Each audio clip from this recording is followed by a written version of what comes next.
All right, this is Dead Body Society, and I got a story for you.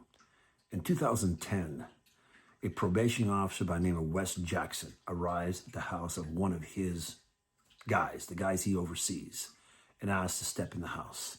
The guy's acting sketchy, doesn't really jive with what the probation officer believes this guy should be doing, so he asks to come inside.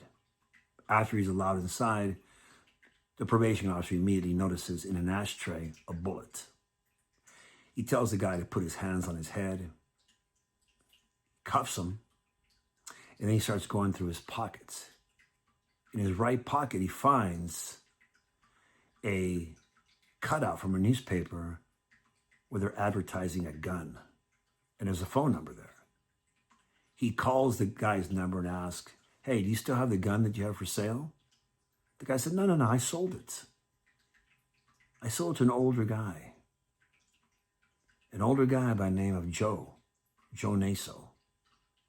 The probation officer immediately understands that this probation guy, the guy he's overseeing, bought a gun. He arrests him. But something doesn't jive with his house. There's mannequins dressed in lingerie. Some of them have ropes around the neck. Photographs everywhere. The house is dirty. Something doesn't jive right. This guy is a new probation officer. Gun-ho. You know what I mean? The kind of guy that wants to get things done. But he smells something. He has a team come out there and they start searching the place. They arrest Joe Naso.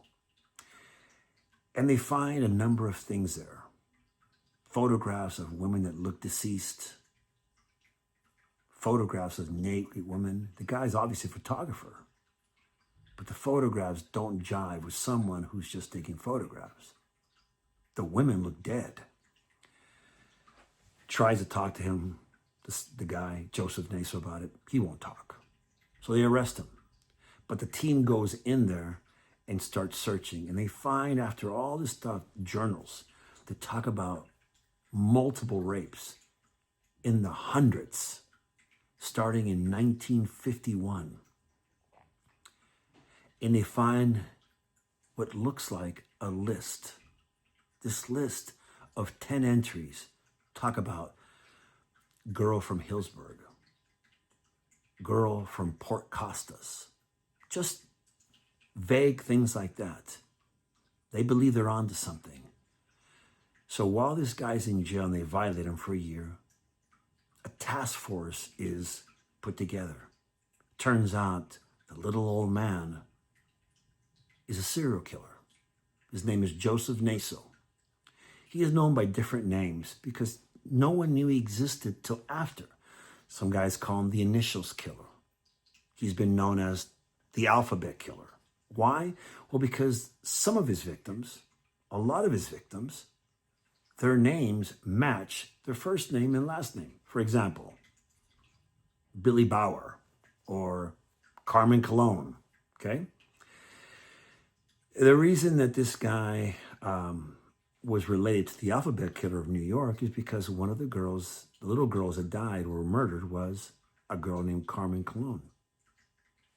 Joseph Naso also had a victim named Carmen Colon. We know this because they were able to trace that list to different women that died in the 70s, and the 80s, and 90s. Ultimately, Joseph Naso was arrested, charged with murder, and he was tried and convicted, sent to death row, where I met him. But on that list of 10, only 6 murders had been solved. 4 were still unsolved. That is, until I began speaking with him. And I wrote a book called Through the Lens of a Monster. You know, I've talked about this book a little bit before. It's out on Amazon. Actually, if you look at my link on this particular account, you'll see if you tap it, it takes you to the book. What makes his case so unique is that Joseph Naso raped and killed since 1951. He was not arrested until 2010, making him history's most prolific serial killer. That list of 10 was not what you would call his entire list. As he put it, it's only my favorites. He said, you've been with a few women, right? You got a top 3, don't you?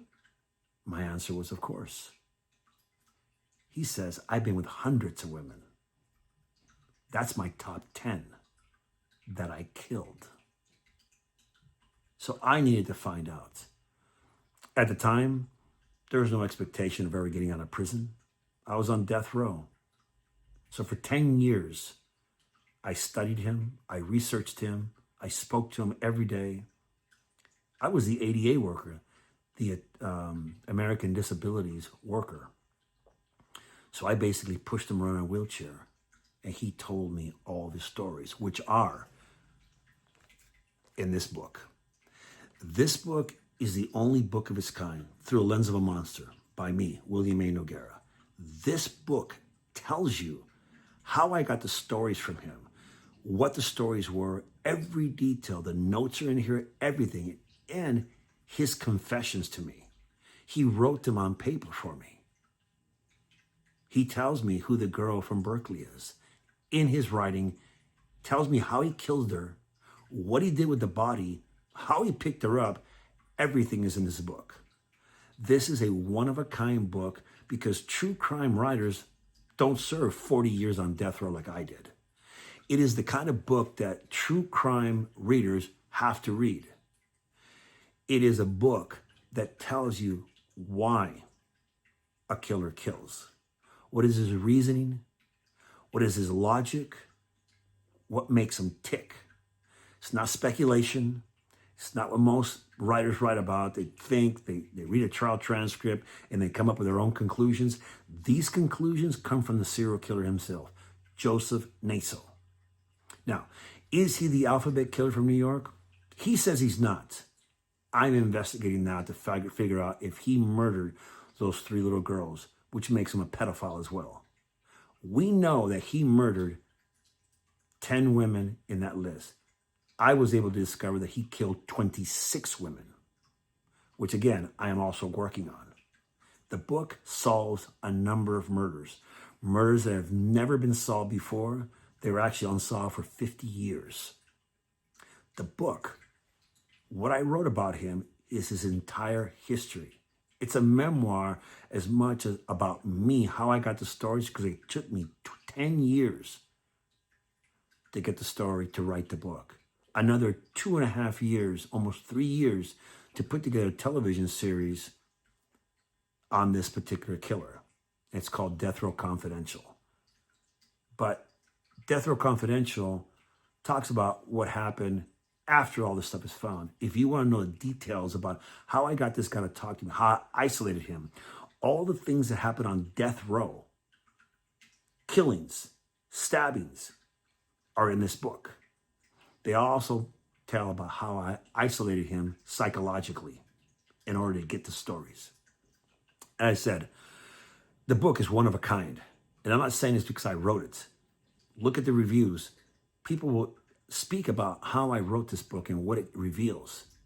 Unprecedented of what I was able to do. I'm also working on other cases.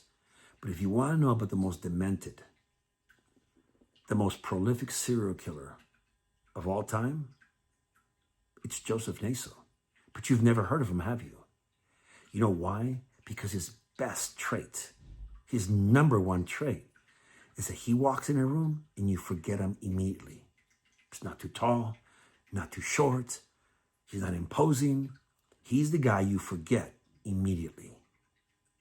He is a praying mantis in a tree, and his victims are his insects.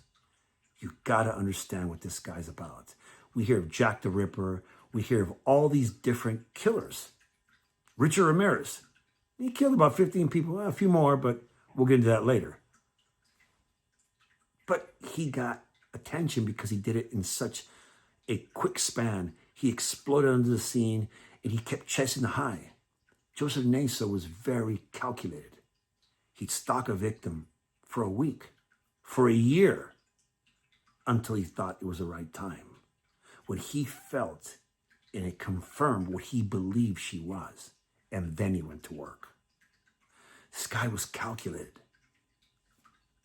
Unheard of in serial killers. Think about that. 1951, he began raping. In 1965, he began killing. And he didn't get caught till 2010. His rape journals have him raping over 150 women. Let me say that again. 150 women. And then he goes on to begin killing them. And he kills 26 women. In California, Las Vegas, this guy moved from state to state. He's an incredibly dangerous individual. He's 91 years old now. He's on death row. He's dangerous. Take a look at the book. Look him up. The guy is one of history's most prolific serial killers. And the crazy thing is, you've never heard of him because he was good.